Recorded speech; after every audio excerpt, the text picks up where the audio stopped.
హైదరాబాద్ లోని Jubilee hills శాసనసభ నియోజకవర్గ ఉప ఎన్నిక ఫలితం మరికొన్ని గంటల్లో తేలనుంది. ఈ రోజు ఉదయం 8 గంటలకు యూసఫ్ గూడలోని కోట్ల విజయభాస్కర్ రెడ్డి స్టేడియంలో ఓట్ల లెక్కింపు ప్రక్రియ పటిష్ట భద్రత నడుమ ప్రారంభమైంది. మధ్యాహ్నం లోపే విజేత ఎవరో స్పష్టత రానుంది.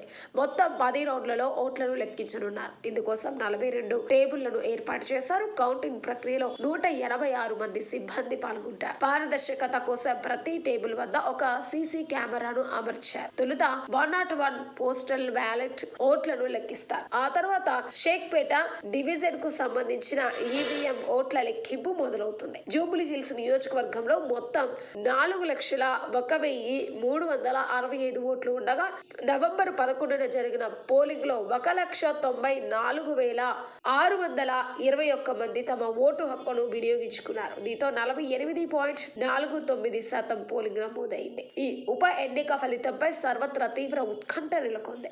ప్రధాన పార్టీలైన కాంగ్రెస్, బీఆర్ఎస్ గెలుపుపై ఎవరికి వారు ధీమా వ్యక్తం చేస్తున్నారు. మరోవైపు ఫలితంపై జోరుగా బెట్టింగులు కూడా సాగుతున్నట్లు సమాచారం. ఎలాంటి అవాంఛనీయ ఘటనలు జరగకుండా కౌంటింగ్ కేంద్రం వద్ద పోలీసులు 144 సెక్షన్ విధించి భారీ బందోబస్తు ఏర్పాటు చేశారు.